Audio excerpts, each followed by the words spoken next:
করত জুলুম, নির্যাতন, অত্যাচার, অবিচার। শাসনের নামে তারা করত শোষণ।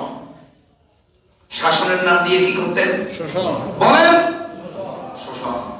এই শোষণ মুক্ত সমাজ, অত্যাচার মুক্ত সমাজ, জুলুম মুক্ত সমাজ, এই সমাজ গঠন করার জন্য আল্লাহ পাকের রাসূলকে আল্লাহ পাক পাঠালেন।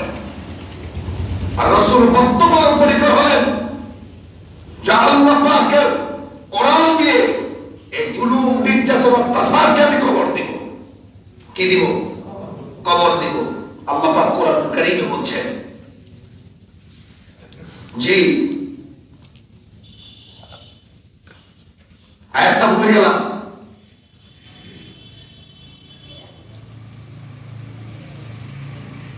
ভুলে গেছি। আল্লাহ তুমি জাহানের ভিতরে দাও। আমি বলেন, আমি বলেন, আমিন।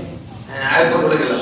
আল্লাহ পাক বলছেন, قاتلهم حتى لا تكون فتنة ويكون الدين كله لله। সংগ্রাম করো, বিপ্লব করো ওর বিরুদ্ধে। সেটা হলো ফিতনা। সেটা কি? ফিতনা। বলে জুলুম, অত্যাচার, শোষণ, নির্যাতন, এগুলো হলো ফিতনা। এই ফিতনার মূল শিকড়টুকু যতক্ষণ পর্যন্ত উৎখাত না হবে, রাসূল আপনি এই ফিতনার বিরুদ্ধে যুদ্ধ করতে থাকুন, জিহাদ করতে থাকুন, প্রয়োজনীয় প্রচেষ্টা করতে থাকুন। আপনি জিহাদ করতে থাকুন। আমরা তো জিহাদ বুঝি লাঠি ঠেকা দিয়ে মানুষ মারার নাম জিহাদ না।